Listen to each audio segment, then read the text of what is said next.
We survived the impact. That was our first mistake. We were the lucky ones, trapped in a freezing tube of twisted metal. But we were alive. For 5 days, we stared at the empty white mountains, waiting. We watched rescue planes fly overhead, shadows on the snow that never saw us. Then, on the 5th day, the real nightmare began. We heard a sound, not an engine. It was a deep, sickening crack, as if the entire mountain was breaking in half. We looked up. It wasn't a rescue. It was an ocean of snow, moving at terminal velocity, coming right for us. The avalanche hit the wreckage like a freight train. Instant darkness. The metal screamed as the weight of the snow began to crush what was left of our shelter. We survived the fall, only to be buried alive. And the air was already running out. Before I tell you how we clawed our way out of that frozen tomb, let me know what city you're listening to this story from. You will not believe what happened in that darkness. 3 hours earlier, I was bored. That's the part they never talk about. The sheer, mind-numbing boredom that comes before the terror. I was Alex Miller, 28 years old, an architect on my way to Santiago for a conference I didn't want to attend. This was my 3rd flight that month. I was a professional passenger. I had my system down, noise-canceling headphones, an oversized neck pillow, and an aisle seat. 34C. Close enough to the back to be near the galley, far enough from the engines to read. I remember looking at the flight attendant during the safety briefing. She was smiling, but her eyes were tired. I didn't listen. I'd heard it 100 times. In the unlikely event of a water landing. Unlikely. That's a funny word. I was listening to a podcast about brutalist architecture. The irony is staggering looking back. I was annoyed because the in-flight Wi-Fi wasn't working, and I couldn't send a sarcastic email to my boss. That was the biggest problem in my world. The Wi-Fi. I glanced across the aisle. Seat 34F. A young woman, maybe early 20s, was glued to the window. She had her phone out, probably taking pictures of the clouds. I rolled my eyes, just slightly. A tourist. The Andes are beautiful, sure, but from 30,000 feet, they just looked like crumpled white paper. Jagged, endless, and cold. I closed my window shade. I wanted to sleep. The flight was smooth. Too smooth. The kind of flight you forget while you're still on it. A woman in the row ahead of me was laughing at a movie. Somewhere, a baby cried for a minute and then stopped. It was normal. It was agonizingly normal. I must have dozed off because I remember waking up to the gentle chime of the seatbelt sign. The captain's voice came over the intercom. Calm. Almost bored himself. Folks, we're just beginning our descent into Santiago. Looks like we've hit a little bit of weather over the mountains, so we're going to keep those seatbelts fastened. Flight attendants, please prepare the cabin for arrival. A little bit of weather. That's when I felt the first drop. It wasn't turbulence. Turbulence is a shake, a rattle. This was a drop. The kind of drop you feel in your stomach on a roller coaster, right before the first big plunge. My laptop, which I'd balanced on the tray table, slid forward and hit the seat in front of me. The man next to me, who had been asleep with his mouth open, woke up with a snort. Bit bumpy, he muttered. I just nodded, putting my headphones back on. But I didn't press play. I listened. The engines whined. That steady, reassuring hum. It changed. It strained. Then came the second drop, much harder. A few people gasped. The woman in 34F, the tourist, was pressed against the window. Her hand was over her mouth. I leaned over the aisle slightly. Everything okay? She didn't look at me. She just pointed out the window. I unbuckled my seatbelt, a move I would regret for the rest of my life, and leaned across the aisle to look out her window. I should have stayed in my seat. I should have kept my eyes closed. The weather wasn't clouds. We were flying inside the mountain range, not over it. The peaks were so close, I could see the texture of the ice. They were jagged, gray, and terrifyingly close. And then I saw it. It wasn't a peak in the distance. It was a wall of black rock, directly in our path. The plane banked, harder than I've ever felt a plane bank. The wings groaned. The overhead bins popped open, spilling bags and coats into the aisle. The laughing woman started to scream. That's when the third sound hit. It wasn't a drop. It wasn't a whine. It was a bang. A deafening metallic explosion from the right side of the plane. The cabin lights went out. The lights died, but the darkness wasn't total. The small, yellow emergency lights on the floor flickered on, casting a sick, weak glow over the cabin. It wasn't enough to see faces, only shapes. And the shapes were panicking. The screaming wasn't like in the movies. It wasn't a chorus. It was a collection of individual, sharp, desperate sounds. People weren't screaming at anything. They were just screaming. But the worst part wasn't the screaming. It was the silence underneath it. The engines were gone. That constant, reassuring roar that had lulled me to sleep was just absent. All I could hear was the wind, a high-pitched shriek as it tore past the fuselage. It sounded like the sky itself was tearing apart. And I realized, with a cold pit in my stomach, we were no longer flying. We were falling. The plane tilted violently to the right. My body was thrown against the armrest, the metal digging into my ribs. I wasn't buckled in. That stupid, arrogant decision to lean across the aisle. I scrambled to get back into 34C, fumbling for the buckle. My fingers felt thick and useless. The plane dropped again, a stomach-lurching void. This time, my head hit the overhead bin. The latch snapped, and a heavy carry-on bag crashed down onto the man next to me.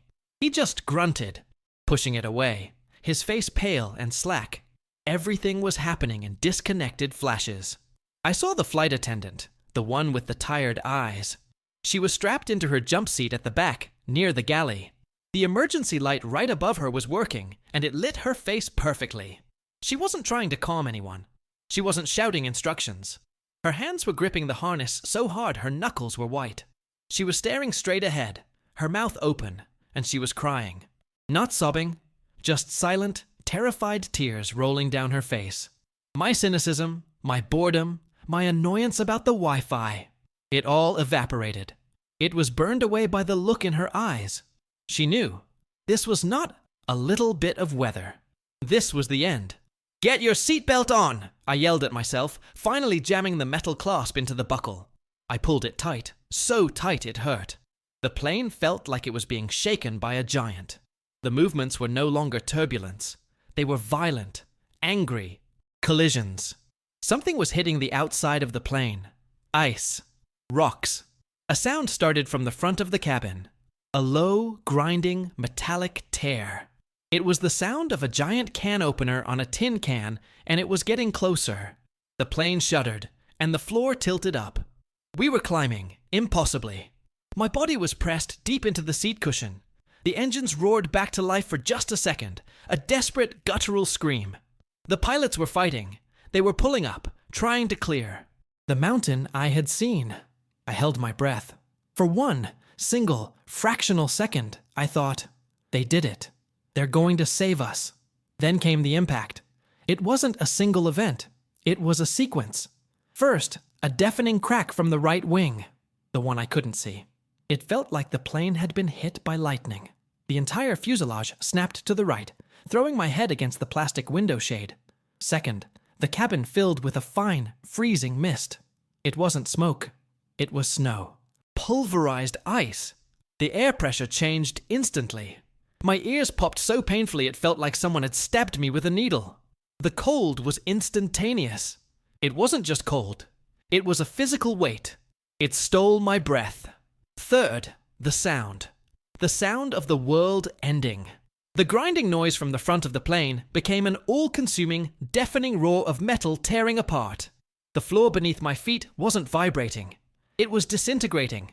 I looked across the aisle at the tourist, the girl in 34F. She was still turned towards the window, her hands pressed against it. She was being illuminated by a flashing light from outside. It was the engine. It was on fire, and it was cartwheeling past her window. I finally understood. The bang I'd heard earlier. It wasn't the engine failing. It was the engine separating. The pilot's voice came over the intercom. It wasn't calm. It was just a distorted, panicked shout. "Brace!" That was it. Just one word. I did what they tell you to do. Put my head down, wrapping my arms around it. I pressed my face against my knees, tasting the stale fabric of my jeans. I braced. But you can't brace for this. You can't brace for the laws of physics being applied to a 100-ton tube of aluminum. The world wasn't noise anymore. It was just vibration. A bone-jarring, tooth-rattling vibration that seemed to pass right through me. I felt a sudden, horrifying lightness, a weightlessness. The screaming in the cabin stopped. It was replaced by the sound of the wind, but now it was inside the plane with us. I knew what it meant. The plane was in pieces. I should have kept my head down. Curiosity is a fatal instinct. I lifted my head from my knees, and the world was gone. The man in 34B, the one who'd been hit by the bag, he was gone. The seat was gone. The entire row in front of me, row 33, was gone. Where my laptop and the bulkhead used to be, there was only a gray, screaming void. The plane had snapped in half. I was in the tail section. The front 2/3 of the aircraft, the wings, the main cabin, the cockpit, was peeling away from us. It was twisting, ripping apart like wet cardboard. I could see the flames I'd glimpsed through the window. The ruptured wing had turned the main fuselage into a torch. It was falling faster than we were. I watched it, mesmerized. A burning missile, disappearing into the thick, white mist of the mountainside. I watched the woman who was laughing, the baby who was crying, the pilots who were fighting. I watched all of them vanish into oblivion. There was no time to process it. My section, the tail, was now free. It wasn't flying. It wasn't gliding. It was tumbling, end over end, in a sickening, uncontrolled fall. 1 second, I was pressed deep into my seat by an impossible G-force. The next, I was hanging upside down, held only by the 2 inches of nylon in my seatbelt. My stomach, my lungs, everything inside me felt like it was trying to escape through my throat. And the cold. My God, the cold. It wasn't just a temperature. It was a physical assault. The air was so thin it wouldn't enter my lungs. I was gasping, pulling in vacuums of ice. It felt like breathing knives. The wind inside the ruptured tube was deafening. It was a solid wall of sound. All the screaming had stopped. You couldn't hear yourself think, let alone scream. I fumbled in my pocket. My hand, numb and clumsy, closed around my phone. Why? It was the stupidest, most human instinct. To call who? To text what? Falling. I pulled it out. The screen was shattered, a spider web of black glass. No service? Of course. I gripped it anyway. It was the only piece of the old world I had left. I looked across the aisle. The girl in 34F. The tourist. She was still there. She was strapped in. Her body rigid. Her eyes were wide, and she was looking right at me. In the middle of the chaos, our eyes locked. We were 2 people, in a metal can, about to be erased from the earth. She wasn't screaming. She looked resigned. I think I tried to say something. Maybe it's okay, which was a lie. Maybe just hold on. But the wind ripped the words from my mouth. Then the tumbling stopped. The tail section, by some bizarre fluke of aerodynamics, leveled out. It wasn't falling straight down anymore. It was sliding. I knew we had hit the mountain. This wasn't the impact. This was the after. A high-velocity, uncontrolled slide down a slope of ice and rock. The sound was no longer the wind. It was a deep, earth-shattering roar. The sound of a mountain being ground down by 20 tons of metal. The fuselage was acting as a toboggan, and the mountain was the brake. The deceleration was the most violent thing I have ever experienced. It wasn't a sudden stop. It was a gradual, agonizing stop that felt like it was tearing my body apart. My seatbelt wasn't a safety device anymore. It was a saw, cutting me in half at the waist. My ribs felt like they were cracking. My teeth slammed together so hard, I tasted copper. The cabin was filling with snow, not the fine mist from before. This was a solid, white, choking mass. It blasted through the open front of the fuselage, a pressurized wave of ice. It filled the space in seconds. I looked at the girl in 34F one last time. The side of the fuselage next to her just gave way.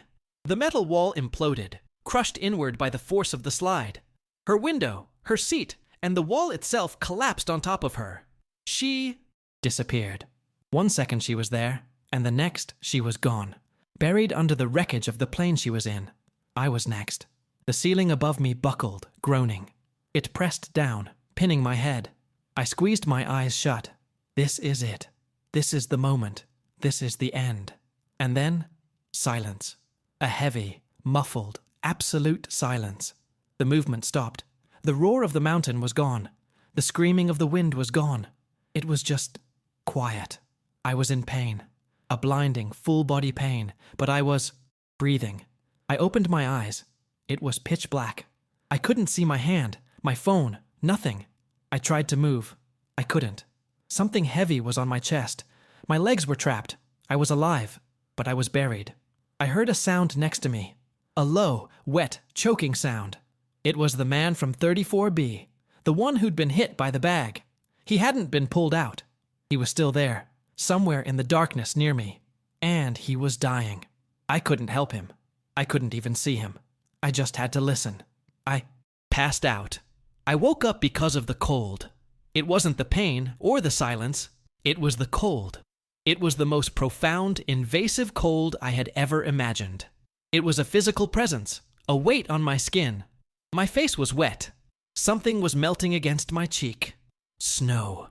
My eyes snapped open. It was dark, but not the absolute black from before.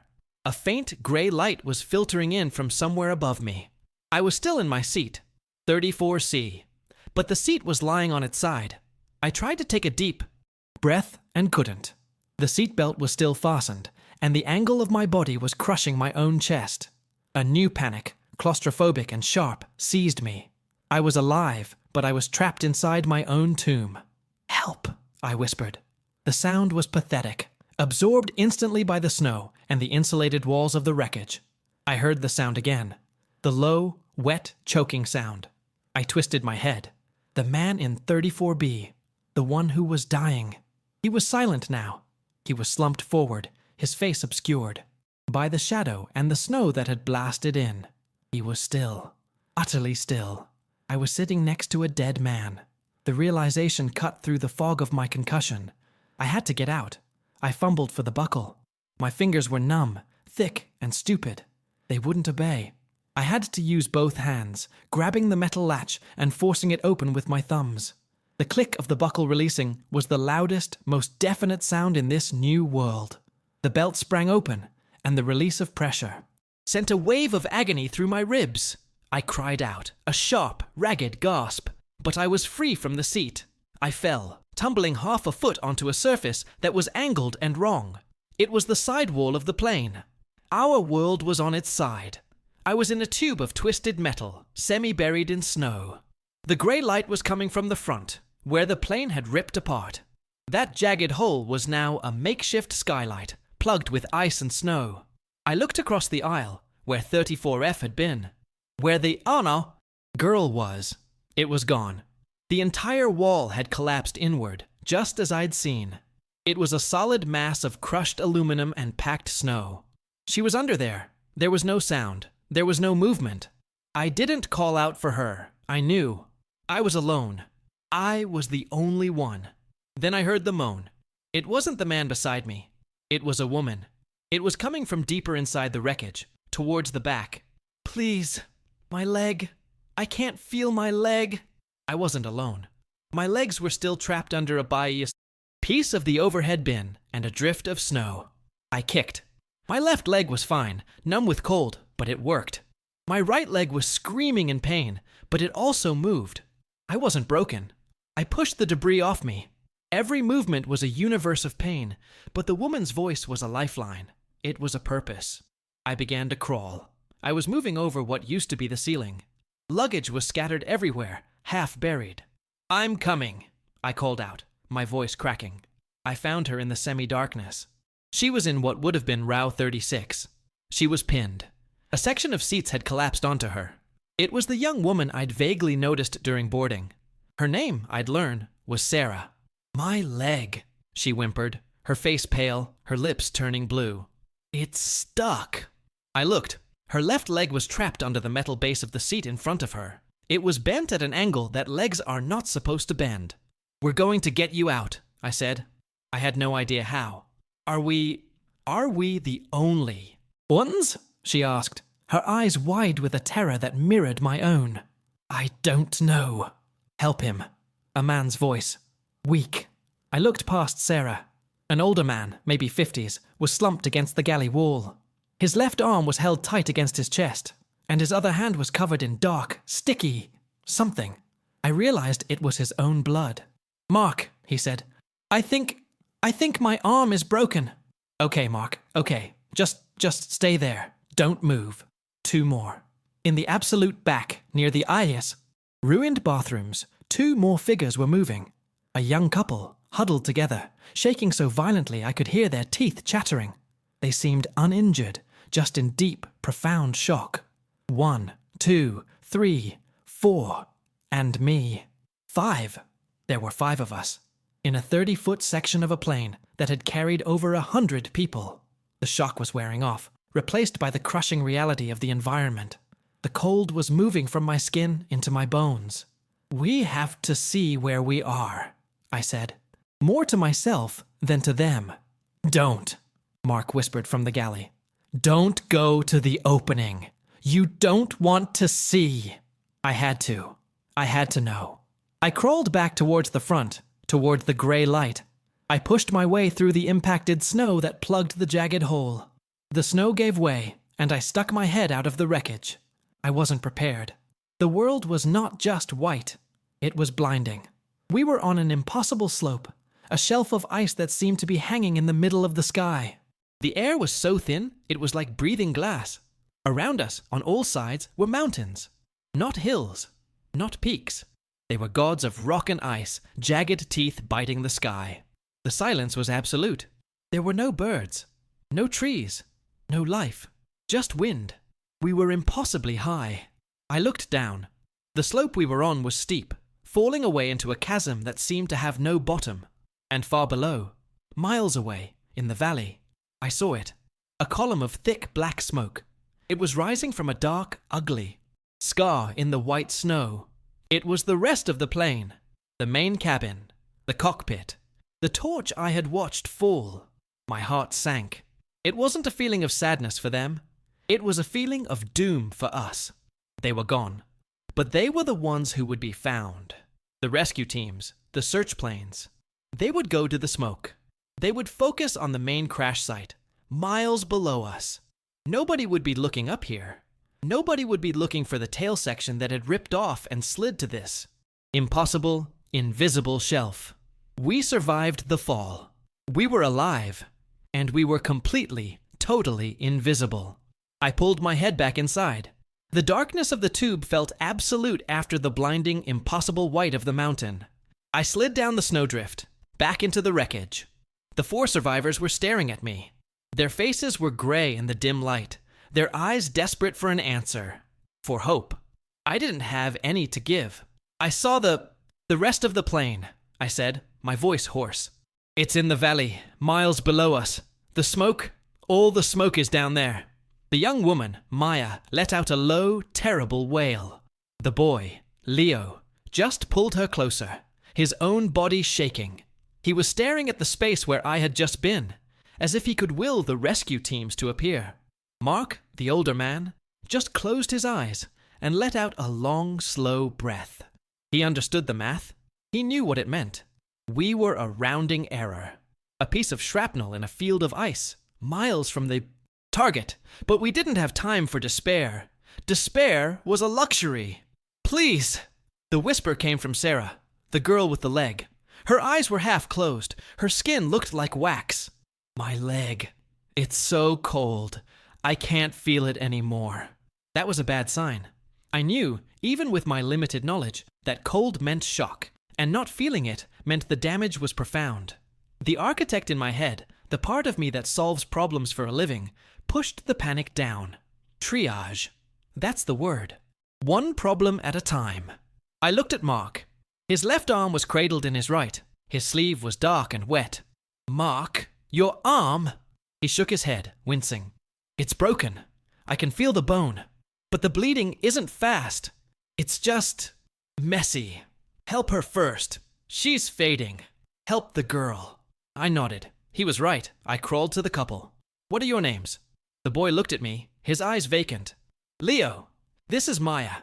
Leo, Maya, I need your help. We have to get her leg free. Leo just stared at me. They're coming, right? They'll find us. They're not, I said, my voice harder than I intended. They are not looking for us, Leo. They are looking for the smoke. We are alone. If she dies, it's on us. Get up. The cruelty of the words seemed to cut through his shock. He blinked, and a flash of something, anger, fear, returned to his eyes. He nodded. I moved to Sarah. I looked at the mangled heap of metal. Her leg was trapped beneath the main steel support of the seat assembly in front of her. It wasn't just pinned. It was crushed. Okay, Sarah, we're going to move this. It's going to hurt. I can't, she whimpered. Yes, you can. On 3. I put my hands on the metal. It was heavy, and it was slick with... I tried not to think about it. Leo, get here. Grab this side. Push. Leo crawled over. We both braced our feet against the fuselage wall. 1, 2, 3. We pushed. We pushed with everything we had. The metal didn't budge. It was anchored to the floor, which was now our wall. It's no good, Leo panted, slumping back. I looked around. My brain was scanning. Leverage. We don't need strength. We need leverage. I saw it. A piece of the overhead bin, a long, thick tube of aluminum, had been ripped from its mounting. It was half buried in the snow. That, I said, pointing. Get that bar. Leo retrieved it. It was about 4 feet long. I jammed one end under the heavy seat support, as close to her leg as I could. I found a fulcrum point on a piece of debris. Mark, I called out. I need you to brace this end. Just sit on it. Use your weight. Mark grimaced, but he understood. He shifted his body, using his good arm to shuffle over, and sat heavily on the end of the bar. Leo, on my mark. We're not lifting. We're pulling down. I positioned Leo and myself on the bar. Sarah, I said, my voice as calm as I could make it. This is it. Do not pass out. Stay with us. Now. We threw our combined weight onto the bar. The sound that came out of Sarah was not a scream. It was a high-pitched, thin shriek like a boiling kettle. It was the sound of pure, unadulterated agony. But the metal groaned. The wreckage shifted. Again, I yelled. We pulled again. The seat base lifted. Maybe an inch, 2 inches. Pull her! Maya, pull her out! Now! Maya, who had been frozen in horror, scrambled forward. She grabbed Sarah under the arms and pulled, dragging her body backward over the snow. Her leg came free. Sarah's shriek stopped, and she went. Limp, her eyes rolling back. She had passed out. Okay, I panted, my own ribs screaming from the exertion. But we weren't done. The leg, it was bad. The outline said, estancado sangramento. But the problem was, the cold was already doing that. It was the damage. But there was blood. Dark, slow, but steady. Mark, I said, your belt. He didn't hesitate. He fumbled with the buckle with his one good hand, hissing in pain as he moved his broken arm. He handed it to me. I looked at Sarah's leg. I knew what I had to do. I'm sorry, I whispered. I wrapped the thick leather belt high up on her thigh, well above the injury. Leo, give me that piece of armrest, the broken one. He handed me a jagged piece of hard plastic. I looped the belt through the buckle and slid the plastic under it. I need you to hold her, I said to Maya. Hold her shoulders. Don't let her move. I took the plastic rod, and I twisted. I twisted the belt, tightening it, cutting off the circulation. Sarah's body arched off the floor, a silent scream, even in her unconsciousness. I twisted again, and again. The dark blood flow slowed, then stopped. I secured the plastic rod, locking the tourniquet in place. Silence. The only sound was the 5 of us, gasping for air that wasn't there. We had done it. We had saved her. For now. Leo was staring at his hands, which were covered in her blood. Maya was crying silently. Mark was leaning against the wall, pale but conscious. I looked over at the man in 34B, my dead co-passenger. I looked at the wall of snow and metal that held the girl from 34F. We were 5. We had stabilized our wounded. We had won the first battle. I looked at the grey light filtering through the hole. It was fading. The sun was moving. A new, deeper cold was creeping into the tube. The adrenaline was wearing off, and the cold was waiting for it. The first night was coming, and we had just used a vital piece of survival gear to save one life, only to risk us all.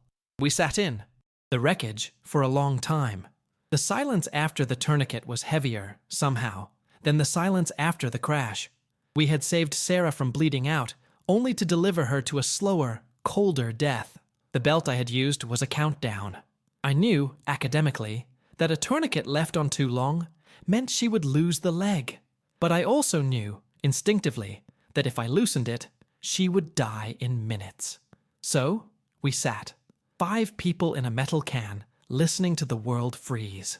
The grey light from the opening was fading, turning a deep, bruised purple. The sun was leaving us. I had never been afraid of the dark, but this was a new kind of darkness. This was the darkness of the bottom of the ocean, the darkness of a grave, and it brought the cold. During the panic, the adrenaline had kept me warm. The exertion of freeing Sarah had felt like fire in my muscles. Now, that fire was out. The cold seeped in through the soles of my shoes, up my legs, into my chest. It felt like I was slowly being filled with concrete. My teeth started to chatter. It was an involuntary, violent clicking. Beside me, Leo and Maya were the same, huddled so close they looked like one person, vibrating. We're going to die, Maya whispered it. It wasn't a question. It was a statement. No, I said. The architect in me was screaming. A structure was failing. My body, our shelter. You don't just sit and watch it collapse. You reinforce it. We need insulation, I said, my words clumsy, through chattering teeth. We need to close that hole, the wind. It's a hole in the insulation. We're losing all our heat. Leo looked at me, his eyes dull. With what? Luggage, seat cushions, anything, everything. I got up. Every joint in my body screamed. My ribs felt like a bag of broken glass. I crawled toward the opening, the gaping wound in our shelter. Leo, help me. We search. We find every bag, every coat, every blanket we can. He nodded slowly. He was moving like a man. He underwater, but he was moving. For the next hour, as the last of the light died, we tore our world apart. We were no longer passengers. We were scavengers. We crawled over the still frozen form of the man in 34B. I didn't look at his face. I reached into his suit jacket, his wallet. Useless. A pack of gum. I pocketed it. We found bags. Most were frozen solid, the zippers clogged with ice. We used a shard of broken plastic from an armrest to pry them open, to slash them. Most of it was useless. Laptops shattered. Duty-free bottles, frozen and cracked. Souvenirs from places that no longer felt real. But then, a small victory. A red rolling carry-on. Maya's. My sweatshirt, she stammered, pulling out a thick, dry hoodie. And, oh God, snacks. It was a bag of trail mix and 3 granola bars. To the man I was 3 hours ago, it was a mediocre airport snack. To the man I was now, it was a feast. It was life. Leo found a duffel bag, more clothes. We layered up, putting on shirts over shirts, socks over socks. We looked ridiculous, like children playing dress-up. But the layers started to trap the faintest whisper of body heat. And, in the very back, in a mangled flight attendant galley bag, one single, unopened liter bottle of water. It was frozen solid. An ice brick. We had our supplies. A handful of nuts and oats, 3 granola bars, a block of ice, and some extra clothes. It was pathetic. It was everything. Now, the shelter. We have to plug the opening, I said, pointing to the jagged hole I'd looked through. It's where the night will come in. We started dragging the empty, useless luggage. We stacked it like bricks. We jammed seat cushions, ripped from their frames, into the gaps. It's not enough, Leo said, his breath pluming in the air. The wind is still coming through. The snow, I said, the idea hitting me. The snow isn't the enemy. It's the insulation. It's what's keeping us from being outside. We began to pack snow. We clawed at the snow that had blasted into the fuselage, using pieces of wreckage as shovels. We packed it into the wall of luggage, sealing every crack, every gap. We were building an igloo, but with aluminum and polycarbonate. It was dark now. The only light was the weak beam from my shattered smartphone, which I was using sparingly. By the time we were finished, the purple light was gone. We were in total, absolute blackness. We had sealed ourselves in. The silence was immediate. The constant, high-pitched shriek of the wind. It was gone. It was muffled, a distant, angry moan. But it was outside.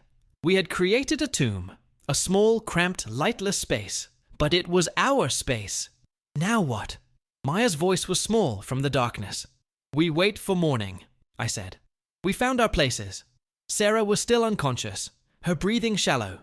Mark was beside her, his good arm resting on her, as if to offer a comfort he couldn't feel himself. Leo and Maya huddled. I found a spot against the wall, pulling my knees to my chest. "No," Mark's voice cut through the dark. "Not like that. We'll die alone. We have to, together." He was right.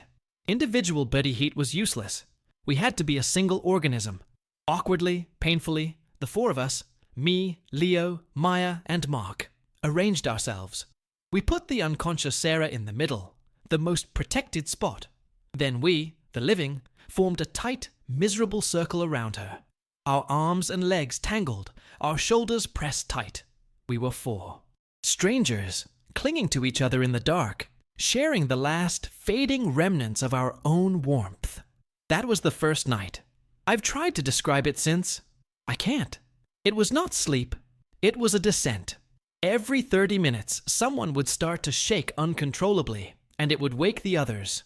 We would rub their arms, their backs, forcing friction, forcing life. The sounds. The groaning of the metal fuselage as the temperature outside dropped to 30, maybe 40 below. It sounded like a ship breaking apart in a frozen sea.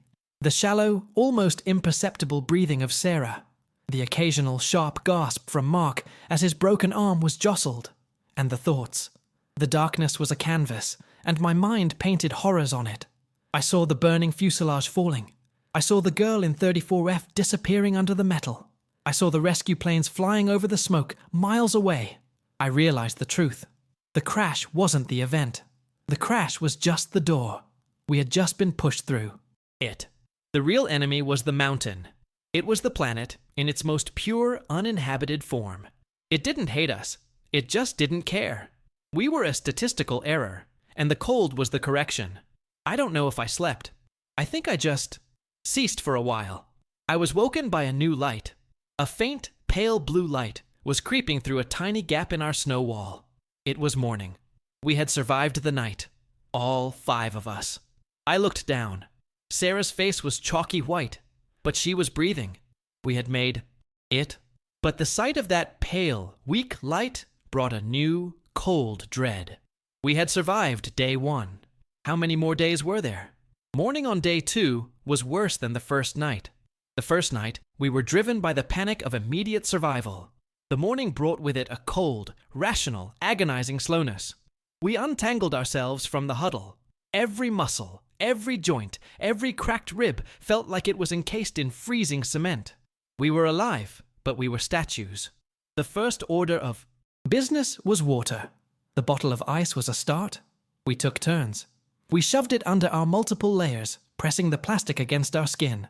It was a special kind of torture, using your own body's precious, fading warmth to melt your drinking water. The ice burned against my stomach, but I held it there until my skin was numb. After an hour, we had maybe 2 sips of water each. It was metallic, stale, and the most delicious thing I have ever tasted. It wasn't enough. It would never be. Enough. Then, breakfast. I took the bag of trail mix. I poured the contents into my numb hand. I counted out the almonds. I divided the raisins. "This is it," I announced to the tiny broken group. "Breakfast is 5 almonds and 2 raisins. We have 3 granola bars. That's our dinner. 1 bar split 5 ways for the next 3 days.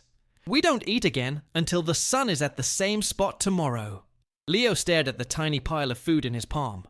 "This is a joke." "It's the math, Leo," I said. "This is what we have. We eat it all now. We die of starvation tomorrow. We eat it slow. We die of starvation next week. I'm just buying us time." "For what?" he shot back. "For them to not find us?" I didn't have an answer. I just ate my 5 almonds, one by one, chewing each one until it was a tasteless, dry paste. We checked on the wounded. Mark was feverish. His good hand was shaking. The broken arm was... I didn't want to look. He'd used a piece of a tray table and some ripped fabric to make a crude sling. He was tough, the old architect, but he was fading. Sarah was worse. She was awake. That was the problem. She was conscious, and her body was registering the full, horrifying reality of her leg. The tourniquet was still tight. Her lower leg, from the knee down, was a color I had never seen on a human being. A pale, waxy grey-blue. I can't feel it, she whispered, her eyes full of tears. Alex, I can't feel my toes. But it hurts. It hurts up here. She pointed to her thigh, where the belt was. I knew what was happening. The tissue was dying. The cold was a blessing, a form of anesthetic, but it wasn't stopping the inevitable. I knew I was supposed to loosen the tourniquet, to let blood flow. But I also knew that would be a death sentence. The blood was trapped, stagnant. Loosening it would release a flood of toxins into her system, sending her into shock. I was an architect. I solved problems with concrete and steel, not with flesh and blood. I just nodded. We'll keep you warm, Sarah. I lied. I had no idea what to do. I just pulled a piece of wreckage, a seat cushion, over her. Day 3 was the same. The cold, the silence, the rationing, the tiny sips of ice water. We were a machine, slowly running out of fuel. The hope that had carried us through the first night was gone, replaced by a dull, aching routine. We huddled, we shivered, we waited, and then we heard it. It wasn't the wind. It wasn't the groaning metal. It was a sound from the outside world. A deep, rhythmic thump, thump, thump that vibrated in my chest. No, not a thump. A whine. A high-altitude drone. An engine. It was a plane. It was the single greatest sound I have ever heard. Hope is not a gentle thing. It is a violent, explosive force. It hit us like a defibrillator. "They're here!" Maya screamed, her voice cracking. "They're here! They found us!" "The opening! Get the opening clear!" I yelled, adrenaline surging through me, erasing the pain. Leo and I threw ourselves at our makeshift wall of luggage and snow. We tore it apart, frantic, like animals digging out of a trap. We kicked and clawed at the snow we had so carefully packed. A ray of blinding sunlight stabbed into the dark tomb. I crawled out, bursting into the white, my eyes watering. "Where is it? I hear it!" Leo was right behind me. We scanned the vast, empty blue sky. "There," he pointed. It was a dark speck. Far below us. It was a search plane, a C-130, flying a low, slow grid pattern. But its grid was in the valley, miles away. It was circling the smoke. It was circling the main crash site. "They can't see us, we're too high!" I screamed, the thin air tearing the words from my lungs. "We have to signal!" Maya was out now, pulling Mark with her. "A mirror! Does anyone have a mirror?" "My phone!" I ripped my shattered phone from my pocket. The screen was black, but the broken glass. Maybe. I held it up, trying to catch the sun, trying to flash it toward the plane. Leo grabbed a piece of gleaming aluminum trim from the wreckage. He did the same, waving it, trying to create a beacon. Mark was leaning against the fuselage, waving his one good arm. A slow, desperate pendulum. We screamed. We all screamed. We screamed until our throats were raw. "Up here! We are here! Look up!" The sound was useless, stolen by the wind. The plane was methodical. It was a machine doing a job. It was not looking for us. It was looking for the black box. It was looking for the main wreckage. We watched it for maybe 40 minutes. It flew its pattern. It was so close, an angel of salvation just out of reach. Then it banked. It turned, its wings catching the sun in a final, cruel flash. It had finished its grid. It started to fly away, toward the distant ridges. "No," Leo whispered. "No, no, no, don't! Don't go!" He threw his piece of metal. It skidded across the ice and vanished over the ledge. "They didn't even look up! They didn't even look!" Maya collapsed, her sobs lost in the wind. I just stood there. I watched the speck get smaller and smaller until it was just another part of the sky, and then it was gone. The silence that returned was deafening. It was the sound of the world forgetting us. I stood there for a long time, the wind cutting through my layers, the cold returning to my bones. The hope, that violent, beautiful thing, had been ripped out of me, and it left a hole. I looked down at the smoke in the valley. They would find them. They would find the dead. They would put up a marker and the world would move on. We were the ghosts. We were the impossible, invisible survivors, left to die on a shelf of ice, miles from where anyone would ever think to look. "Get back inside," I finally said, my voice dead. "We're losing heat." We rebuilt the wall. This time, we didn't just stack it. We sealed it. We packed the snow with a grim, funereal finality. We didn't just build a shelter. We were sealing our own tomb. That night on day 4, no one spoke. The food was almost gone. The water was gone. We were melting snow in our mouths, a process that just stole more heat. Sarah was delirious, muttering in her sleep. The last, fragile thread of hope had snapped. They weren't coming. They would never come. Day 5. We woke up, but I'm not sure why. The routine was a mockery. We had no food. The last granola bar was gone, divided into 5 crumbs the night before. We were just melting snow in our mouths, a painful process that stole more heat than it gave. Our bodies were eating themselves. Sarah was barely conscious. Her breathing was a shallow, ragged flutter. The leg was... It was no longer a part of her. It was a dead thing, attached to her body. Mark was shivering, his fever high, his eyes glassy and distant. He had stopped talking. Hope was dead. The rescue plane was a dream we'd had.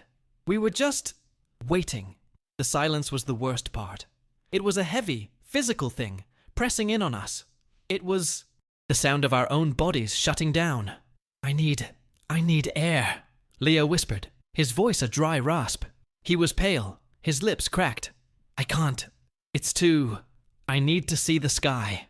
"Don't," I said. "We're conserving heat." "I don't care about heat, Alex," he said, and for the first time, I heard real dead-end anger in his voice. "I don't want to die in a black box. I want to see the sun." He started to claw at our snow wall.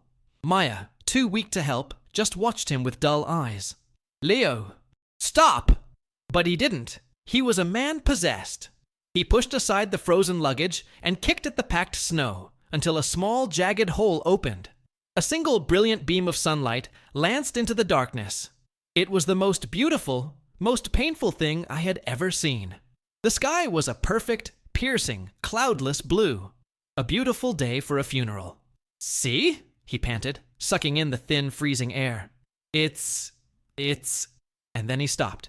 His face, illuminated in the beam of light, went slack. "What is it?" Maya whispered. "A sound," he said. I froze.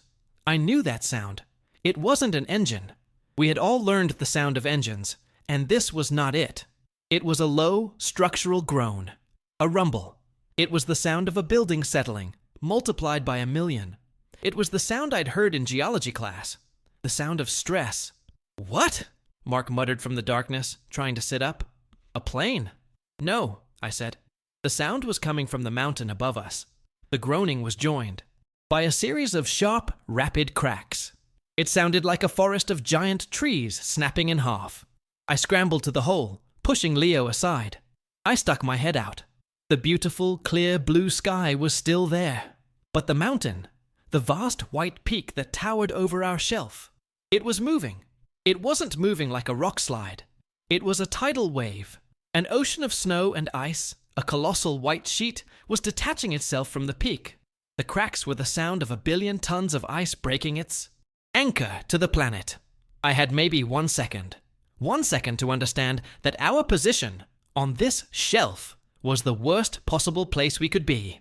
We were sitting on a balcony, directly in the path of the theater. "Avalanche!" I screamed it. I screamed it loud enough to hurt my own throat. I tried to pull my head back in to warn them. To do... what? What was there to do? Leo just stared at me, his mouth open, not understanding the word. Maya was trying to get up. Mark was frozen. The world went white. It wasn't the snow that hit us first. It was the air. The avalanche was moving so fast, It pushed a shockwave of compressed air in front of it. It hit our wreckage with the force of a bomb. The fuselage, our tomb, our shelter, screamed. It was the sound of metal under a pressure it was never, ever designed to withstand. My ears popped so violently I thought my eardrums had burst. Then the impact. It wasn't a crash. It was an envelopment. The hole Leo had made, our tiny window of light, turned into a fire hose. A pressurized, solid white blast of snow and ice shards erupted into the cabin. It hit me in the face, a solid, choking mass, driving me backward. The sound was absolute. It was the sound of the world ending. A deafening, continuous, million-ton roar that was not outside the plane. It was inside. It was all around us. The weight. I felt the ceiling of the fuselage buckle. The metal groaned as the weight of the snow, hundreds, then thousands of tons, pressed down. The snow just kept coming. It wasn't drifting in. It was pouring. It was like we were at the bottom of a waterfall, but the water was solid. It filled the space. In 5 seconds, our small pocket of air was gone. The snow was at our knees. Then our chests. "Alex!" Leo shrieked. It was the last thing I heard. The snow was at my neck. I put my arms up, a pathetic instinctive gesture to protect my face. And then it stopped. The roar was gone. The movement was gone. It was dark. A darkness so complete, so heavy, it felt like a physical object. I tried to breathe. I couldn't. The snow was packed around my face. It was in my mouth. It was in my nose. I was inhaling ice. I was choking. I thrashed. I was trapped. The snow had set around me like instant concrete. My arms were pinned. My legs were pinned. I was in a body cast, made of snow. A new panic, hotter and more primal than the crash, exploded in my chest. I was suffocating. This was it. This was the end. Not the fall. Not the cold. Not the starvation. This. Being buried alive. I could feel my body, desperate for oxygen, starting to convulse. Darkness. Total, suffocating, silent darkness. I was drowning. My lungs were on fire, spasming, desperate for an oxygen that wasn't there. The snow was packed in my mouth and nose. It was a cold, wet concrete. My body was convulsing, a primal, useless thrashing against the weight of a mountain. This is it. The end. Not the impact, not the cold, not the starvation. This. A suffocating, dark, silent end. My instincts screamed one last command. Move your head. I used the last spark of adrenaline in my body. I didn't try to move my arms. They were pinned. I thrashed my head violently, like an animal in a trap. Left. Right. The snow wasn't concrete. It was powder, packed by pressure, but it was powder. It gave way. A pocket. I created a tiny, half-inch pocket of space. I spat the snow from my mouth. I took a breath. It wasn't air. It was a hot, stale, wet breath that tasted like my own panic. But it was oxygen. I coughed, a ragged, burning hack that sent vibrations through the snow. I was alive. My next sensation was the silence. The wind was gone. The groaning of the metal was gone. The only sound was my own ragged breathing, trapped in a tiny space, and the darkness. It was an absolute, profound, total black. It was the darkness behind your eyes. I was buried. The weight of it pressed on my chest. I wasn't just in the snow. I was under it. How far? Under? 10 feet? 50? A new, colder panic set in. The claustrophobia. I tried to move my arm. Pinned. I fought, pushing against the snow that encased me. It was like being set in plaster. I pushed harder, my muscles screaming. My right arm came free, moving an inch. Then my left. I clawed the snow away from my chest. I was sitting in my seat, 34C, just as I had been. But now I was in a coffin made of ice. I was alone. The realization was a second death. I had survived all of this, only to die alone in the dark, buried alive. "Mark," I whispered. My voice was a dead, muffled sound. "Maya. Leo." Silence. The only answer was the drip, drip, drip of water. My body heat, my breath, it was melting the snow immediately around me. My tomb was getting wet. "Please," I begged the darkness. "Somebody!" A cough. It was weak, muffled to my right. "Mark!" I yelled, clawing at the snow in the direction of the sound. "Mark, is that you?" "Alex?" His voice was a bare rasp. "I can't. The weight. It's crushing me. I'm coming. I'm digging." I dug with my bare hands. My fingers were numb, useless clubs, but I clawed at the packed snow. It felt like digging through wet cement. My hands hit something. Fabric. I cleared the snow. It was Mark's face. His eyes were closed, his lips blue. "Mark!" I shook him. He gasped, a deep, shuddering intake of air. His eyes snapped open. "God, Alex, it's dark." "We're buried, Mark. We're under it." "Leo." A new voice, a whimper from in front of us. "Maya, we're here. We're here. Leo. Leo won't wake up." My heart stopped. Leo. He was at the opening. He took the full blast. "Maya, stay there. I'm coming to you." I dug toward her voice. It was harder. The snow was denser. I found her. She was huddled, her arms wrapped around Leo. He was slumped against the wall of snow. I reached out, my numb fingers searching for his neck, for a pulse. There was nothing, just cold, still skin. "He's gone, Maya," I said, my voice hollow. She didn't cry. She didn't scream. She just made a low, animal sound of pure, empty loss. "Sarah," Mark whispered from the darkness behind me. Where is Sarah?" I hadn't thought of her. The weakest, the one in the middle. I fumbled in the dark, digging where I thought she was. My hand hit her arm. It was rigid, cold. She hadn't been breathing for a long time. The avalanche, in its mercy, had taken her before the suffocation could. We were 5. Now we were 3. And the tomb was getting hot. It was a strange, sick feeling. The air was thick, humid. The water was dripping faster. "Why is it so hot?" Maya panted. "It's us," I said, the realization dawning. "It's our breath. We're in a sealed box. We've sealed ourselves in." The air wasn't just hot. It was heavy. It was wrong. It was the air of a room that hadn't been opened in years. It was carbon dioxide. The cold wasn't the enemy anymore. The air was. We're suffocating," Mark rasped. "We're using it all up." A new clock was ticking. A much, much faster clock. We didn't have days. We had an hour? 30 minutes? My lungs were already starting to burn, searching for an oxygen that was diminishing with every breath. "No," I said. "We're not dying here. Leo opened the hole. That's the way out." "Out where, Alex?" Mark coughed. "We're under a mountain." "It's up," I said, my voice frantic. I looked up, into the total black. "It's the only way." I fumbled in the snow around my feet, my hands searching. Where was it? The piece of wreckage. The aluminum bar we used for Sarah's leg. My fingers brushed cold metal. I had it. "Mark, Maya, we're digging. We're digging up. We don't stop." I jammed the metal bar upward, into the darkness above my head. It hit solid, packed snow. I pushed. It didn't budge. "It's too heavy," Mark panted. "We go together," I said. I braced myself. I aimed the bar. Now! I thrust upward with all the strength I had left. The bar sank 6 inches into the snow. A small shower of ice and snow fell back, hitting my face. It was a start. Again! I stabbed at the ceiling. And again. It was like trying to punch through a brick wall with a straw.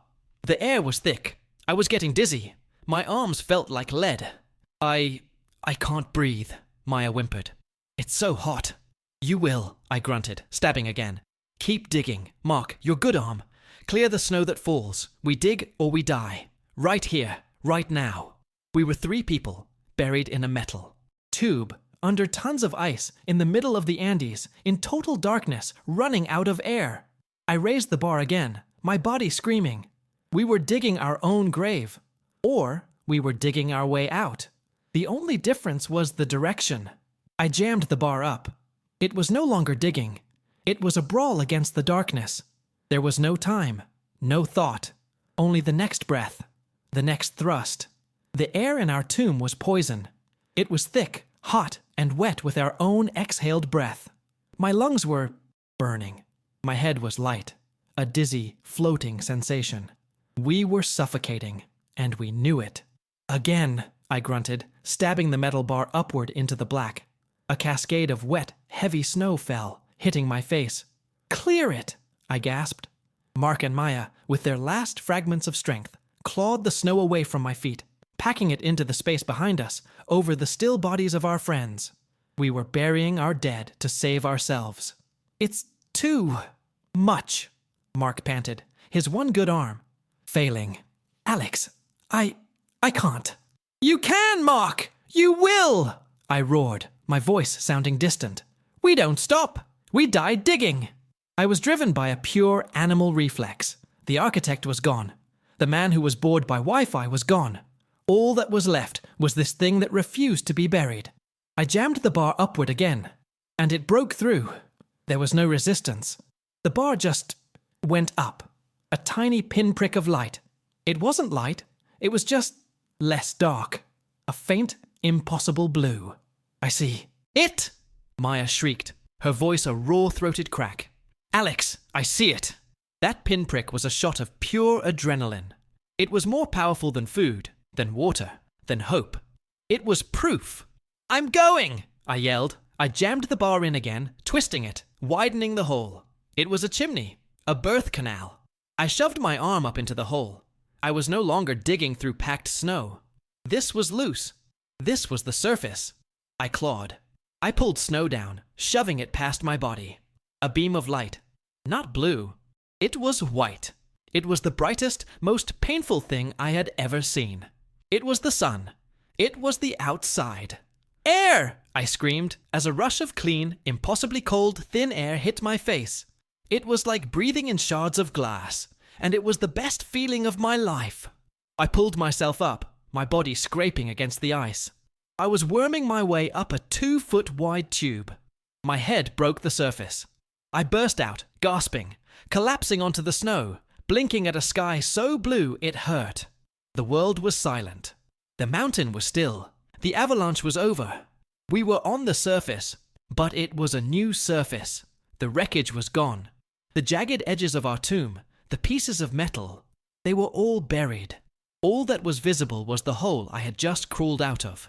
A dark, ugly scar in a perfect, endless field of white. "Maya! Mark!" I screamed down the hole. I saw Maya's hand first. I grabbed her wrist, pulling her up. She scrambled out, sobbing, kissing the snow. Mark came last, dragged by me, and Maya, collapsing beside us, his broken arm useless, his chest heaving. We were alive. We were out. We were 3 people, on a vast, empty plain of new fallen snow, miles from civilization, with no food, no water, and no shelter. We had escaped our grave, only to find ourselves in a bigger one. "What? What now?" Maya whispered, shielding her eyes from the blinding sun. We... I had no answer. And that's when I heard it. The sound. The right sound. Not the wind. Not the groaning ice. Thump, thump, thump. A helicopter. I thought I was hallucinating. The lack of oxygen. The trauma. "Do you hear that?" I asked, grabbing Mark's shoulder. He looked at me, his eyes wide. He nodded. It was real. It came from over the ridge. A small black speck, growing larger. It wasn't flying in a grid. It was flying erratically, as if searching. "They're looking for us," I whispered. "The avalanche! They must have seen the slide." The avalanche had been our executioner, and it had been our savior. The massive slide had sent up a plume of snow. It had changed the landscape. It was a new event. It was something to investigate. "Here!" I screamed, waving my arms. I was too weak to stand. I just kneeled in the snow and waved. Maya was waving. Mark was waving his good arm. The helicopter came closer. It was low. It saw us. It saw the hole. It hovered. The whoomp, whoomp, whoomp of its blades, the most beautiful music ever composed. A man in a bright red suit waved from the open door. I looked at Mark. He was weeping, his face buried in the snow. Maya was laughing, a hysterical, broken sound. I just stared at the machine. It didn't feel real. None of it felt real. The crash, the 5 days, the cold, the dead, the tomb. I had been Alex Miller, architect, annoyed by Wi-Fi. Who was I now? I was a thing that had crawled out of the earth. I woke up in a hospital. The noise was the first thing. The beeping. The clean, sterile smell. The warmth. It was so warm it felt like I was on fire. A doctor told me I had severe frostbite on my feet and hands. 3 of my ribs were cracked. I was severely dehydrated and malnourished. But I was alive. Mark was in the next room. He lost his left arm. But he was alive. Maya was with her family. She would never be the same. But she was alive. They told us what happened. The helicopter was a last look team. They were about to call off the search for survivors. They saw the fresh avalanche miles from the main site. They flew over to check, just in case. They saw a dark, steaming hole in the snow. Our breathing hole. We were an impossibility. A statistical error that refused to be erased. The girl in 34F, the man in 34B, Sarah, Leo. Their names are on a memorial now, a plaque of cold stone in the valley. My name isn't. I survived. That was my first mistake, I thought. But I was wrong. Surviving wasn't the mistake. It was the point.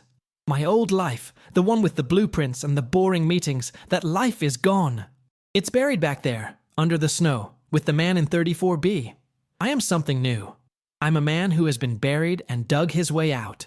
Every day I wake up, and the air, it never feels cold enough. And the sky, it never feels dark enough. I am the man who survived the impact and the avalanche. I am the man who walked out of the tomb. If you want to hear more stories of the impossible, of those who face the end and refuse to let go, subscribe, because the world is full of ghosts, and I am one of them.